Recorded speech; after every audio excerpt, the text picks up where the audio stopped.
Hey everyone, and welcome to this edition of the Carpe podcast. Today, my guest is Ed Latimore. Ed is a retired heavyweight boxer, author, and competitive chess player, among other things. He is a true Renaissance man.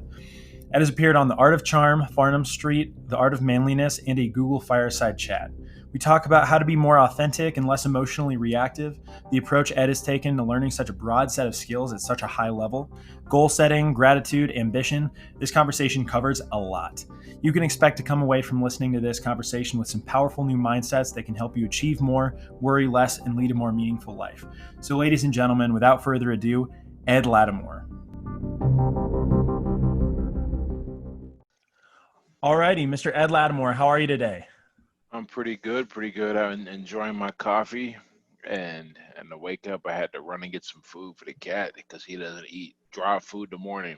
I hate these things sometimes. Man, I love my cat, but they're very picky and peculiar, and they're so picky and peculiar they'll let themselves die before they eat something that they don't like. So there we are. But it's been a good morning so far.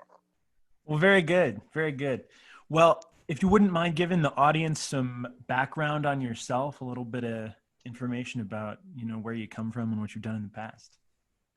Yeah. So I'm at Lattimore. I currently write a lot, I guess, for my website and my newsletter. Producing content now for YouTube, and that's a journey starting from scratch there. But what gives me kind of the authority in the audience is at one point I boxed professionally, and then I went back to school and studied physics while I was in school, and then I came up and did a lot of training, went to the military and everything. And I was born originally in public housing project and had to make it through that experience. So I just carry a lot of lessons and things like that, and then I pull them. I pull from them and I try and put them out in my writing. So, obviously, being a former professional athlete and now professional writer, you've studied physics. You're definitely a kind of Renaissance man for sure. So, with all of that, how do you prioritize between your physical training now? Because obviously, you stay in shape and you stay active, and then you also play chess competitively. You have a lot of different skill sets. So, how do you balance them and prioritize one and then make sure that you devote enough attention to that and then not let any stuff from the other one kind of bleed into it while you're working on one? Like, how do you balance all those different interests and skill sets? There, I just act when I want to, I guess, which is probably not the best answer, but I do what it's not. There's not a lot, you sit down. You wake up at a decent hour, and it doesn't matter what hour you wake up as long as you get your sleep the night before. And doing that, you have enough energy to tackle things that you're aiming to tackle, right? So in my case, that would be my training. That would be my chess when I get around to doing it. That would be um, writing. So there's a lot that how I do it all. Well, I'm not doing it all at the same time, and that's really important to remember. Like a lot of this is my just hobbies. They're hobbies. They're things that I'm taking seriously. Like for example, like I remember that I have to make money, and whatever makes money tends to prioritize. Now, fortunately, that what makes money for me is my writing, and so I get to write a lot. I get to have a lot of fun with that. And then when I have some downtime, I schedule my time at the gym and try and get in there once or twice a day. Really, I mean, at the end of it all, or the big idea, I guess, is I don't have a lot of other things. Like there are no distractions. There's nothing pointless happening in my life, so everything is there by design, and I'm really happy. I get a lot of fulfillment out of making progress. So there's nothing that's pulling me away from it. Like I'm really happy with how things are working. So obviously, with your website, your tagline is Stoic Street Smarts. So, at what point did you get interested in Stoicism, and did that play a role in your boxing career? Where did that get started? I never formally recognized it as as a as a discipline, right? It was just always kind of how I thought and moved, and then I learned that there is this whole idea, this movement of Stoicism, and well, not movement, but philosophy. I guess a better way to put it, movement makes it sound more modern or like fad or something. But no, it's a philosophy, and there's a lot to it, and pretty much the crux of it is that you don't lead with your emotions. Like nowhere in Stoicism does it say that you're not emotional, just that you don't let them direct you, that you don't let them lead you. And once you get that idea down, it's amazing what you can do, because a lot of the problems that you encounter in your life, they are either the result of you giving in to an emotion without thinking, or succumbing to an emotion or state that's going or wanting to remain in a or avoid an unpleasant emotional state, because you're trying to stay comfortable, stay relaxed, instead of embracing difficulty. So, in one of the interviews I heard you do fairly recently with Caleb Bonaveros from Stoa, you talk about how you naturally are not a very emotionally reactive person. Would you attribute that largely to just kind of the way you are, or did you really at one point make that your intention to become less emotionally reactive or not become emotionally reactive? And for people who want to become less emotionally reactive but are kind of highly emotional right now, what are some things that you would recommend that they do now to kind of inoculate themselves toward that reactivity? um so one, as far as like why I'm like that a lot of it's natural, but in that natural um, leaning, I realized, that was a strength. So I leaned into it and tried to develop it even more. And so there's that. And then after that, I I tried to look for ways to apply it, right? It's really, really kind of important to me, to to not. I don't care about making mistakes, right? What I do care about is the ability to look back at my process, and if I in my process see that I've made an emotional error, I try to, or an error because I was leading, with how I felt, or not even, it's not even a problem of leading with how you feel. It's if you react without thinking. You can feel horrible, but you got to stop and go, okay, I got to make sure I do this, do that. And so recognizing that kind of principle and overlaying it with my natural being, that made the biggest difference. That's how I got into it. That's how I leaned and led into well, are led with everything with stoicism. As far as like, what people can do, they need to take moments and take time to think.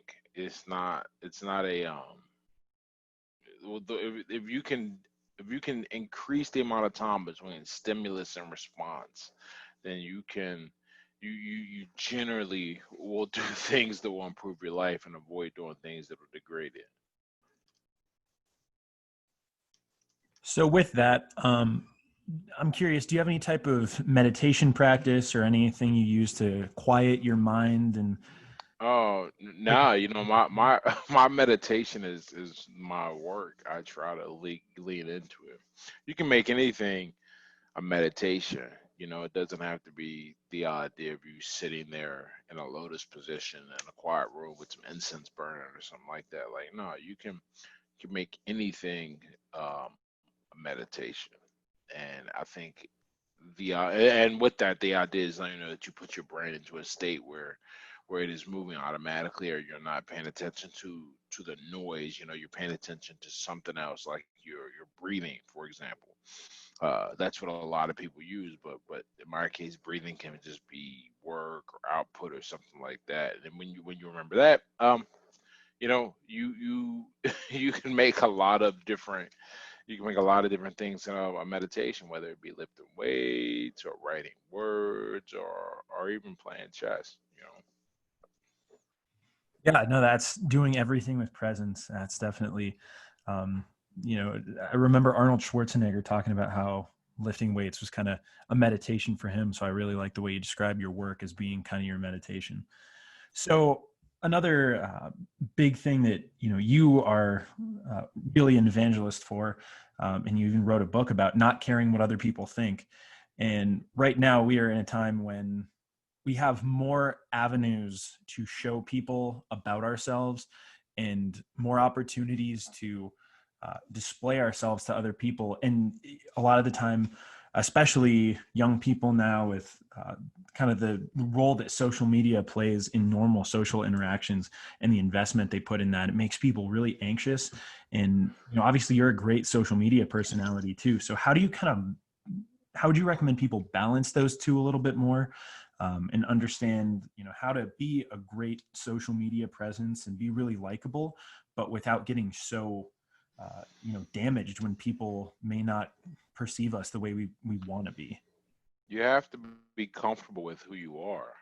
That's really important. If you're not comfortable with who you are, then there's not much that there's not much that anything I give will do, because when you're comfortable with who you are, you're not really trying to impress people. You're not, and likewise, you're not worried when someone doesn't find you favorable.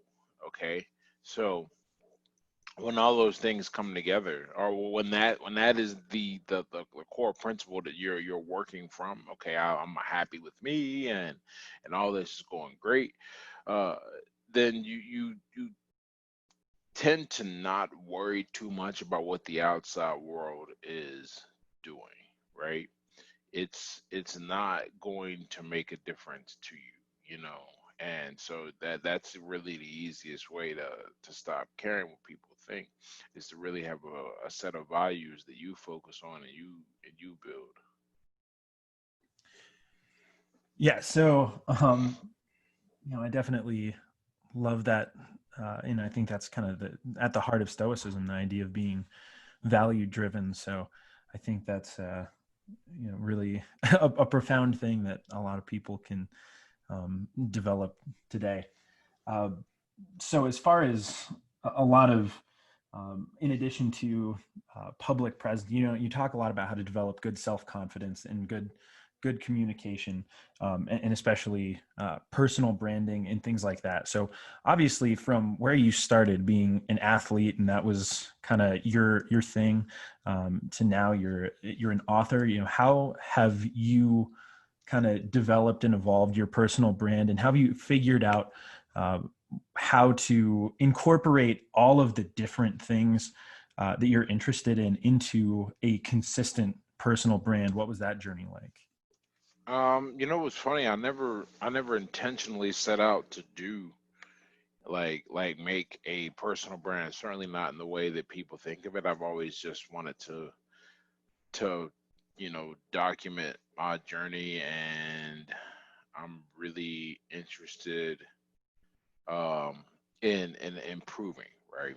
And I figure if I improve in some things that people find interesting, then the the social media and the internet kind of works and helps me out with that. So that's where how all of this gets integrated, right? Because there are all these different parts of me, and people go, okay, you're this, that, you're that, you're that, you're that, you're that, and it brings a lot of interest in on a lot of the things that I write and produce. But the goal for me has always just been to teach, be myself, learn. I enjoy writing, I enjoy communication, I enjoy content creation. Oh well, yeah, enough to do the other stuff.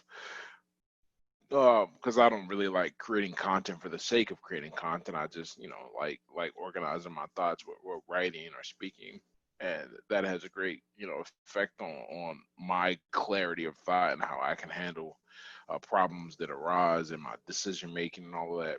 But to the original question, I got off on that tangent. I never thought about, I'm building the Ed Latimore brand. It was I'm building the Ed Latimore life. And if my life is interesting enough to where people are like, oh, let's see what this guy's doing, let's follow him. That's a big win, I guess, as far as I'm concerned, in terms of holding interest and keeping people around who wanna see what I do. And it also develops some skills that people are interested in paying to learn. That certainly helps me sustain the engine, because I'll tell you, like, I couldn't do this if I had to work a regular job. I'd be serving two masters. No, but instead I get to do this full time, and that really helps. But part of that is because I put so much energy into building up the life I have. Yeah, I mean, and that is definitely one of the things that it does seem like the people with the best personal brands kind of say as a theme is it's just, being authentic. So I really I appreciate your insights on that, because that is something I think a lot of people struggle with, is putting themselves out there and being comfortable with themselves in front of other people when it is so uh, vulnerable. You're making yourself really open to a lot of people's criticism. And then you just gotta not care what other people think, right? Right, exactly. Because if I was worried about how other people think, whatever people thought of me, man, I would have given up tons. Because it's funny. Like every project, there's always some criticism that comes out of nowhere. The difference is I've kept chucking along in each clip, and what ends up happening is that the critics don't grow. I grow in influence and money, and they don't. And I keep going up, and the next thing I know, I'm like, wow, you're still around, just doing nothing, still being the same person, still bitter, at the success of people around you.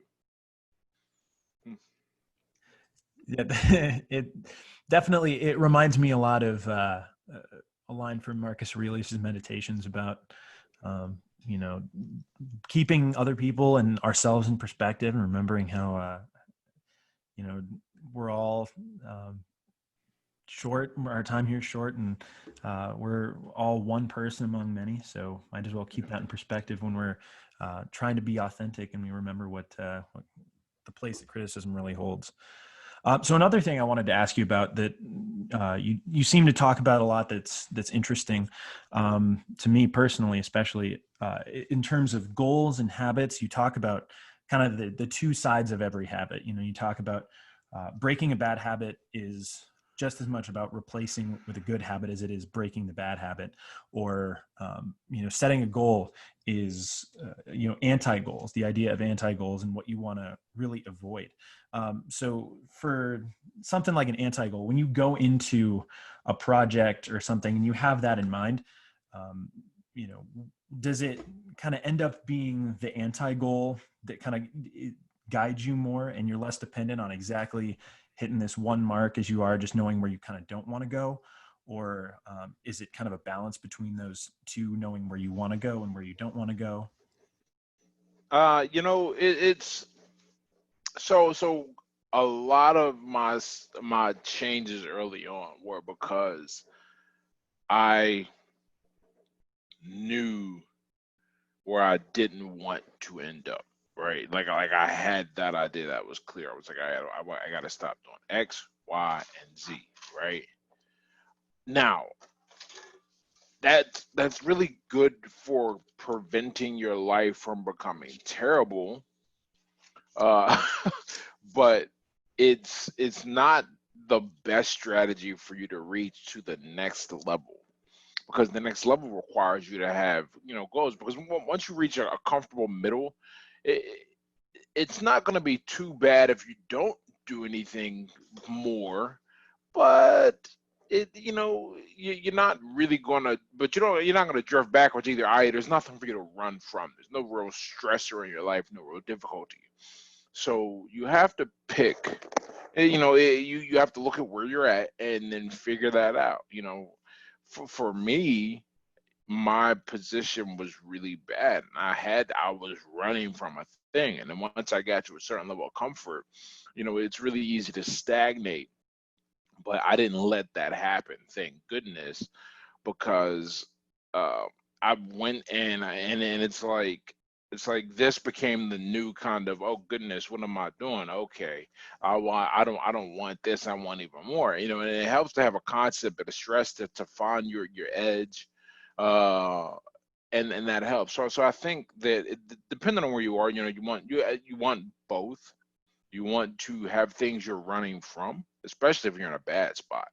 But as you improve, you have to get better at chasing the carrot. It's like the difference between the horses and the rabbit, the horses and the greyhounds, right? What are um the well, the greyhounds chase a rabbit, right? I think at the track, but I feel like there's some racing creature. I have to find the better analogy for this to express this idea more clearly, because I really like where this is going. But some creatures respond better when run faster when something is chasing them, and others respond and run faster when they're chasing after something. It just depends, and you got to figure out where you are, and which creature you more identify with. Yeah, it definitely reminds me a lot of something that Tony Robbins said about everybody is driven by either pain or pleasure, and we can leverage those two things to guide us forward in either, the pain pushing us away from something or the pleasure pulling us towards something, whether that's, the pain of avoiding failure or the pleasure of accomplishment. I think that's, I was really interested because it kind of felt like it went well with that idea. So one of the other things that I really wanted to ask you about, because really resonated with me, is this idea, I heard you talk about you've always had kind of a feeling of, um, like you want to improve and not, you kind of said like a kind of dissatisfaction with where you are now because you always want to get better. Um, and so that's definitely something that resonates with me. I always want to figure out ways to improve. But how do you make sure that you're channeling that into something productive rather than, how do you make sure it doesn't just turn into kind of frustration and rumination on the fact that you aren't where you want to be, and instead it turns into action moving toward whatever you are looking to next? And how do you kind of gain clarity also on what that next thing is? Because I'm always balancing. Well, not always. I'm in a constant state of gratitude, and I've been that way even when I didn't have much. You have to have the ability to wake up and go, this could be a lot worse, and then objectively start looking at how it could be a lot worse. Because if you don't, then you're always going to be stuck in this position of comparing things to what you don't have instead of being grateful for what you do. It's two ideas that seem opposed to one another, but I think they operate on two different systems. I think gratitude keeps you from being unhappy, or at the very least unhappy because of what you don't have yet. And it also makes you appreciative of what you do currently have and what you've achieved. And that's one system. And then the other system is this comparative, ambitious drive for you to look and go, okay, this is, what I want. It's like what allows me to drive, what drives the train, okay? What makes people uh act. Okay, there are two things. You could act from like a dark place. You could act from trying to be better than people and best everyone around you, so they look up to you and you can look down on them. Or you could be trying to improve yourself so you can push your limits and you can have more things for you to enjoy and for you to help other people. Those are both are fuels, right? It's just, I think one is like 93 octane, the other is like 87 or worse.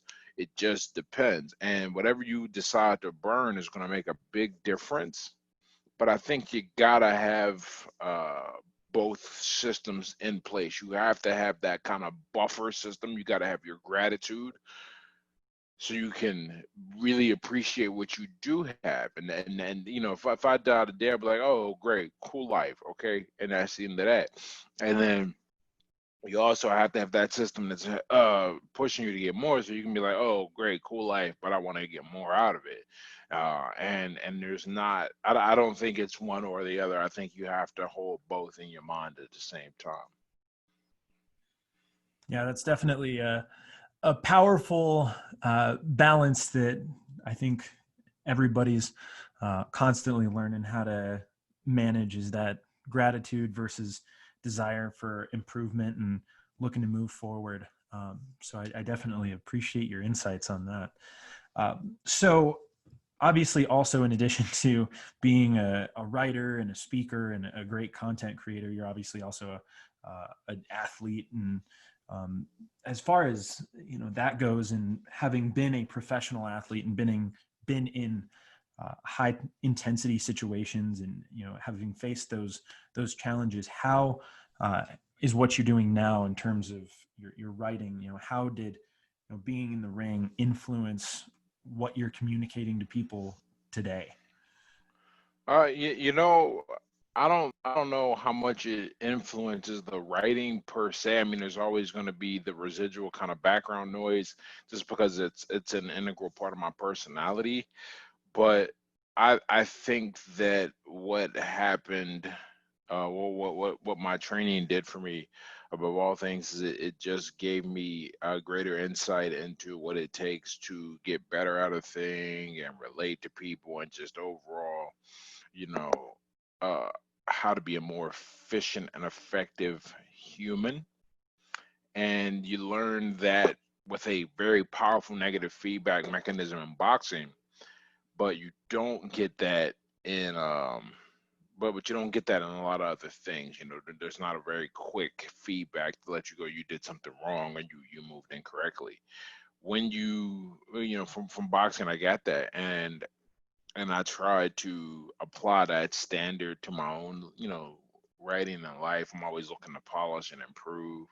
I have an incremental growth mindset about all things I do. I try to get a little better every day, improve a little more each day. And I know that if I do that, then things tend to work out pretty well. It's not, as long as you focus on a little bit of improvement every day, things tend to work out pretty well. And that's one thing that I got from boxing.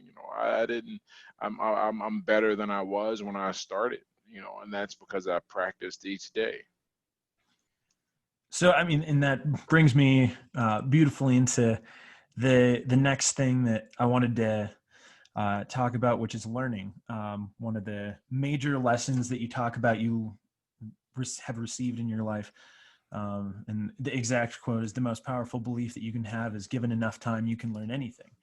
Um, so, with that, what are some approaches that you took? I mean, obviously, learning the skill of boxing, learning the skill of chess, studying physics, learning how to write really well. What are some common approaches that you've found that you take with all of them?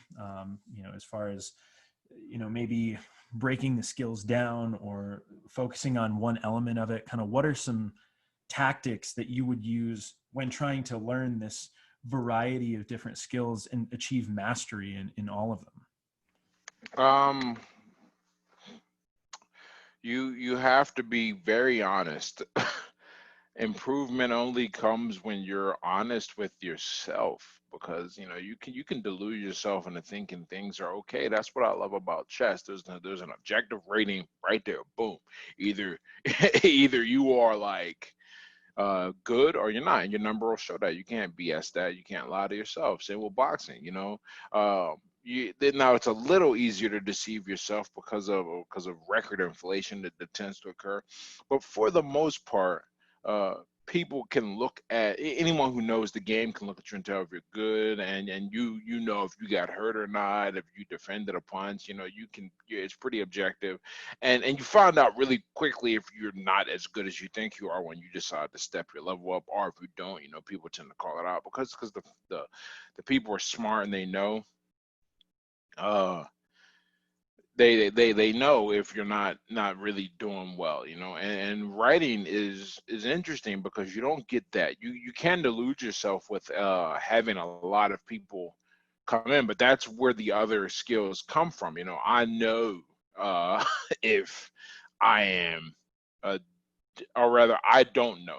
People can blow me up and just like me, but I try to always look at my writing objectively. Could I have been more efficient with the words, more economical? And I've developed that habit from boxing. I think, and from chess, and from foreign language and physics. Either you solve the problem or you don't. There's not really a subjective answer here.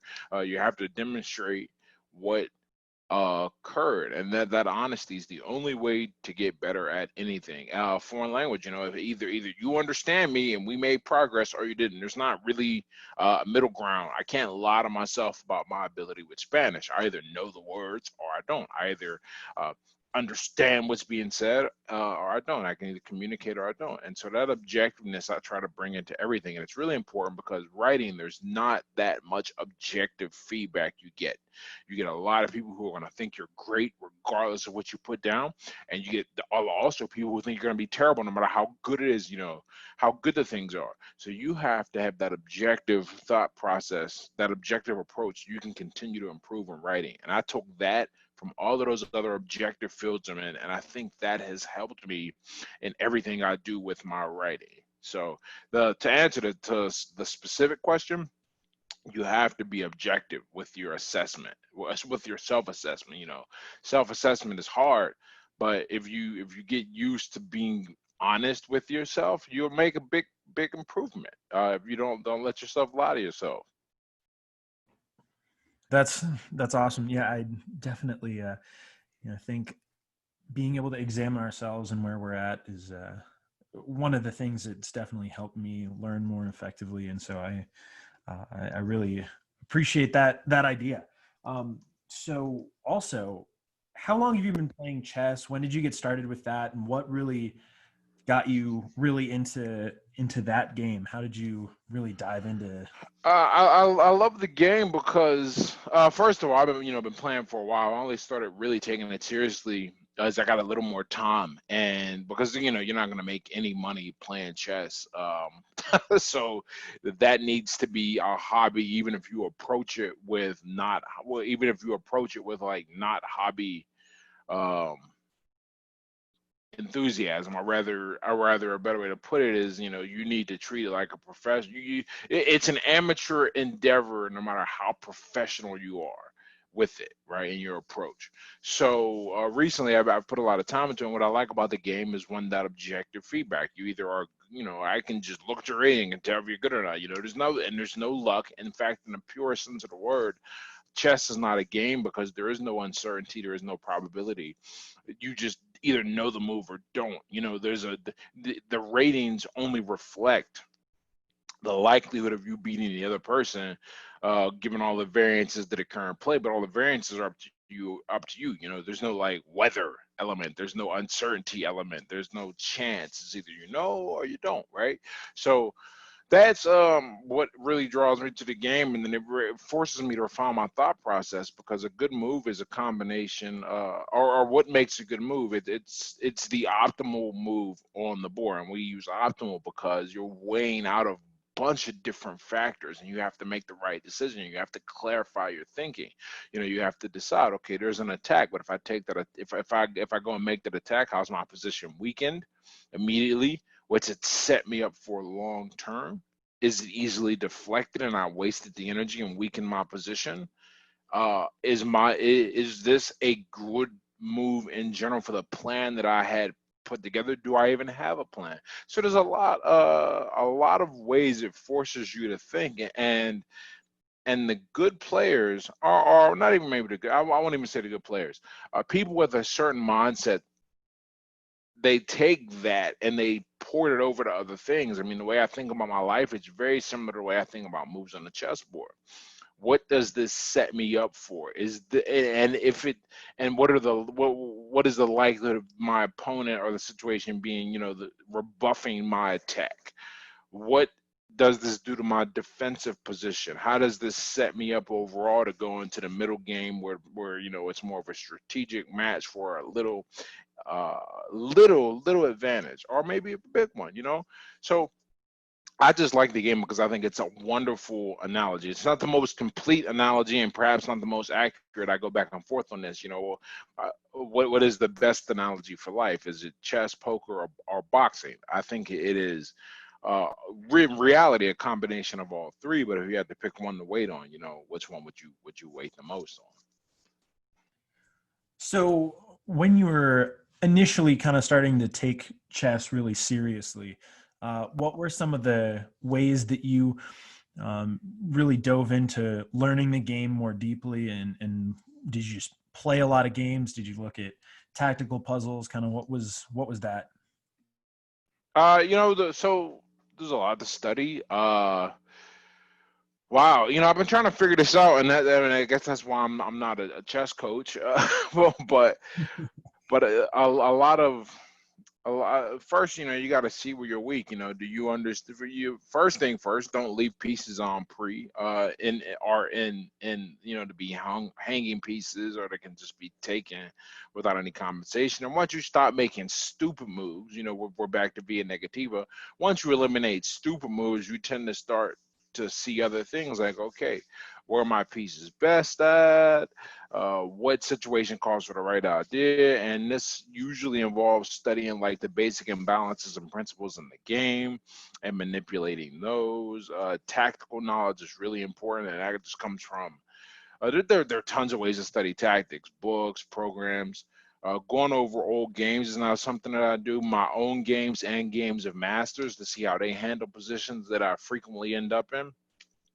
So there's a lot to study, man. I couldn't even. People ask me how do I get better at chess all the time, and I'm like, man, dude, I am like not that good. So I don't, man. I'm probably better.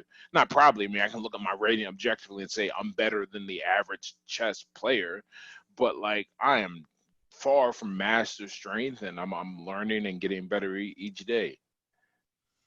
That's Yeah, I mean that's definitely I think it is interesting just seeing what separates kind of the masters and grandmasters from everybody else, and it does seem like you know we could all study until we're you know chess is coming out of our ears, but they Yeah. all just I mean have that sort of innate um, eye for the game that sometimes it is hard to teach, but I definitely enjoy talking about those methods of improving because it is a really interesting game in that it is very objective. You made the right move or you didn't, and there's really no way of faking it.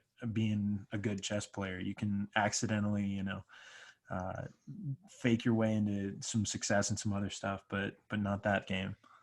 Right. It is very hard to get like you just can't get lucky. I mean it's not it really isn't a game in the sense of a game, right? It's like I talk about boxing. Boxing is not a sport in the sense of what a sport is. It is it is much closer to war than it is sport. And then that's just in definition, not like any type of fancy poetry. Um, and chess is much closer to a math problem than it is a game. And that's just not in poetry in actual definition. Yeah, I definitely it's very not a lot of room for chance, but I also appreciate um the amount of kind of self-expression in the way different people play differently depending on some people like to be very aggressive and take a lot of risks, and some people like to be a little bit more tactical and methodical. And I do think that's really interesting as well because it's so systematic, but it's also still, there's a lot of room for personality in it as well, which I find really unique. And there's not a lot of stuff like that that you encounter on the day-to-day basis. Yes, I always say that about boxing and chess. There's nothing quite, well, not so much chess, but definitely boxing. Uh, there's nothing quite like it on the planet for developing you with proper feedback. And I think people need these things. You know, we're very we love the subjective because then we can change the definition and not meet a standard. You know, but that's not the best way to do things, I think. Yeah, and it definitely. No, I'd love to, hear your thoughts on it. Seems like we really value the subjective generally, and want to, make sure that um, people's subjective thoughts on things are taken into consideration. Often, at the expense of um, the reality of a situation sometimes. So, how do you think we can all communicate with more clarity and objectivity? Like what do you see often? And I mean, especially in social media, a lot of the time, facts will be. You know, the problem is that facts don't tend to be engaging, right? So, and people want that engagement. They want to be, um, they want to be liked. They want people to interact with them. So it's never, that will never happen. I don't say never about a lot of things, but right now, here's a better way to put it. Rather than saying never, the majority will not take that approach because that approach is difficult, that approach is challenging, and all organisms seek the most efficient configuration for anything they do. That's just the law of the universe, and humans are not immune to that. And the way that expresses itself is that people rarely naturally seek out the hard things. They don't seek out challenges because those are uncomfortable, you know? So like it's just useless to think about, the idea of everyone doing that. Now, if one does seek to do this, I would say they need to involve themselves in pursuits that have objective assessment requirements. Right now the big thing is BJJ, and I think a lot of Brazilian jiu-jitsu. A lot of people enjoy Brazilian jiu-jitsu, and I think one of the reasons is because when you meet a black belt in Brazilian Jiu-Jitsu, because of the way they have built and developed the system, they've gone through and proved that they're a black belt. They didn't get McDojoed, as they say. You just keep going through, paying for these testing fees and belts and all that, uh, so that someone feels good. It's like no, you earn it, and with that respect, and then you're expected to be able to demonstrate that you can do that. Same with like the things I'm interested in: mathematics, foreign language, chess. Writing is probably the only objective thing I do, and I approach are subjective, and I approach that with an objective mindset, and I think that's what helps me improve. In that I never really quite pay attention to the opinions of people about my writing. I'm always seeking to improve everything that I do with it. So, thinking of jujitsu, and you got me thinking about um, a few in writing. A lot of the stuff that you talk about as far as training and mindset. A lot of that reminds me of Jocko Willink. A lot of the stuff you talked about with writing. I know you were on Scott Adams' show. And then, so who are some of your role models? Who do you look up to? Who do you kind of in your life try to model some of the stuff you do after? Not no one really. I am. I mean, or rather, I try and take the best parts of everything that I see and learn. Like right now, I'm really interested in improving my website. So I'm learning from people who are doing what I do, I'm learning from people who have been where I am and who have done what I'm trying to do. So I study a lot of what James Clear and Mark Manson have done, for example. When it comes to like athleticism, I try to study guys that have stayed really healthy and done well competitively at an older age. So we're looking at, like, Tom Brady, and then there's a fighter I was looking at, named Amir Mansour, who was fighting into his late 40s, and I just yesterday got to meet Roy Jones, who is Roy Jones Jr., the boxer, who is at 51 still moving and grooving, and is actually doing a fight with Tyson in a few weeks. So, like, there are lots of different, it depends on what I'm trying to do, but there's no one person that has everything and all things that you can look up to and go, okay, that's the guy. uh, and I think that would be a dangerous thought process, because every person is individual, and we all have our strengths and weaknesses. The trick, the trick here, though, is that you're trying to become that guy. um the all around encompassing. So you're taking the best parts of everyone you see, and you're trying to just continually get closer to that. But you'll naturally have some things that you're better at than others, and things that you're worse at than others. I like that because it's very process oriented and not necessarily person oriented. I think that's a really powerful mindset to bring to anything, trying to do the thing well rather than trying to, be this person. Yeah. So just a couple more questions here. So what's kind of your daily routine? What do you, when you wake up, when you, like, what No. do you have a kind of habitual process that you like to, or is it just kind of free forming as the day goes? I do what I can at the moment that will, I think, make the biggest difference in what's important. I think a routine, um, somewhat locks you in.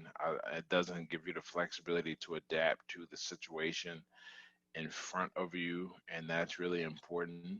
So I just, I wake up, I know what needs, I kind of look at what needs to be done, and I go, okay, let's get ready to attack and approach this. That's how that is handled. I don't have a set get up, do this, do that, do this, do that. I mean, there's some routines, or not some routines, there's some constants, like, I try to put like 10 to 12 hours in at the gym each week, and that's important. But, like, in terms of a thing to do every single day at the same time, or even the same way, no. This, I think, one thing that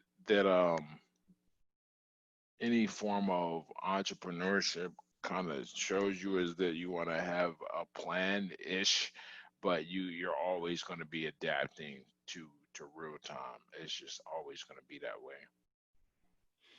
Yeah, I mean, that definitely, uh, obviously with your background in boxing, obviously things change very quickly, and you can't go in with, everybody has a plan until they get punched in the face. um, Yeah, pretty much. So just always better to keep yourself a little off balance. So when things do go haywire, then you're going to be in a good position to to respond to it. Not caught on your back foot. yeah, I like that that proactive mindset. That's awesome. So one last question, then I'll let you go here. But so, what are some things that you've done to establish good habits around writing? Obviously, communicating well is a challenge that I think pretty much everybody has, and getting your thoughts to be clear and concise and easily understandable, and synthesizing some difficult ideas down to something that everybody can understand. How do you get into a mode where you can be concise and you can be clear with what you're trying to say, and what do you do when you're about to sit down and write something? I make sure I understand what I'm doing and what I'm talking about. That's most important, and you can understand it when you don't rely on when you can rely on the simplest components to rebuild it. If you can't do that, then I think you need to step back and think about uh, your level of understanding. And I think you pick that up from teaching others, from getting feedback on your communication, and in general interacting with people, and seeing how they understand you, and also breaking things down so you can learn them easier. If you can't reduce a thing to simple components and rebuild it, then you have a long way to go in understanding it, and that's something that I try to do. I really rebuilding in simple components, man. That's awesome. I really like that thought. Well, thank you so much for joining me today. And where can people find out more about you to keep up with your social media, your website? Where can people go to learn more? If you just type, I'm Ed Latimore every single place on the internet. I'm Ed Latimore on Twitter, Ed Latimore on Instagram, Ed Latimore on Facebook, edlatimore.com is my website. I just typed it in and you'll be able to find me anywhere. Awesome. Well, thank you so much for taking the time to chat today. I really appreciate it, and hope to chat again soon. All right. Thank you for having me, man. I appreciate you taking the time to sit and have a combo.